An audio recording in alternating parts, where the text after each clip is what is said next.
যেসব প্রবাসী ভাইরা ইএসকেএল পাসপোর্ট করতে দিয়ে আসছেন কিন্তু বুঝতেছেন না যে কিভাবে সেটা চেক করবেন পাসপোর্ট হয়েছে কিনা। তো আজকের এই ভিডিওটা দেখার পরে আপনারা নিজেরাই চেক করতে পারবেন যে আপনার পাসপোর্ট হয়েছে কিনা। তো ভিডিওটা সম্পূর্ণ দেখবেন, দেখে ভিডিওটা শেয়ার করে দিবেন, কারণ আপনার শেয়ারে আর একটা ভাইয়ে জানতে পারবে কিভাবে এটা চেক করে। আর ভিডিওটা সেভ করে রাখতে ভুলবেন না, কারণ হইতেছে সেভ করে রাখলে আপনি পরবর্তীতে আরও 10 বার দেখতে পারবেন, যাতে ভিডিওটা হারায় না যায়। আর আমার আইডি ফলো দিয়ে রাখবেন। তো দেখেন কিভাবে ই পাসপোর্ট চেক দিতে হয়, ই পাসপোর্ট রেডি হয়েছে কিনা, কি অবস্থায় আছে, ইভেন মালয়েশিয়াতে আসছে কিনা এটাও চেক দিতে পারবেন। তো সম্পূর্ণ ভিডিওটা দেখবেন। কিন্তু ই পাসপোর্ট চেক দেওয়ার জন্য গুগল ক্রোম বা গুগলে চলে যাবেন, গিয়ে লিখবেন ই পাসপোর্ট স্ট্যাটাস চেক। নিচে দেখবেন লেখা আছে চেক অ্যাপ্লিকেশন স্ট্যাটাস।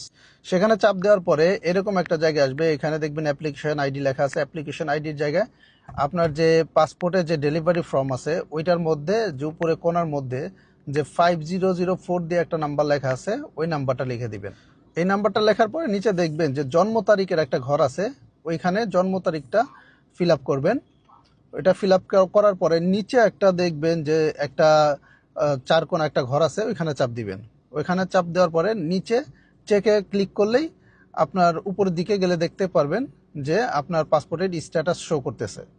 সেখানে যদি পেন্ডিং বা এনরোলমেন্ট শো করে তাহলে বুঝবেন যে পাসপোর্ট এখনো রেডি হয় নাই। আর যদি পাসপোর্ট শিফট লেখা ওঠে তাহলে বুঝতে পারবেন যে আপনার পাসপোর্ট রেডি হয়ে গেছে, সেটা বাংলাদেশ থেকে মালয়েশিয়ার উদ্দেশ্যে পাঠাই দিছে।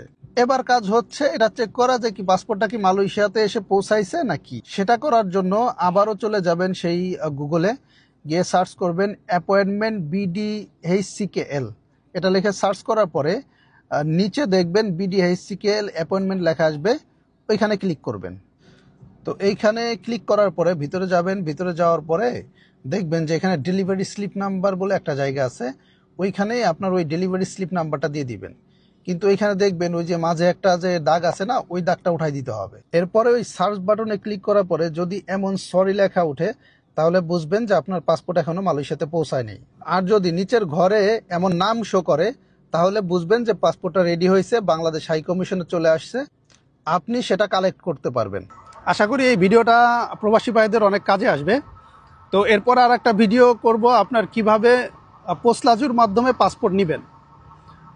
তো আমার আইডি ফলো দিয়ে রাখেন, আর আমার ভিডিও শেয়ার করে দিয়েন, সেভ করে রাখেন, যাতে পরবর্তীতে কোনো ভিডিও মিস না হয়। আমি চেষ্টা করব প্রবাসী ভাইদের উপকারে আসে এমন প্রত্যেকটা ভিডিও বানানোর জন্য।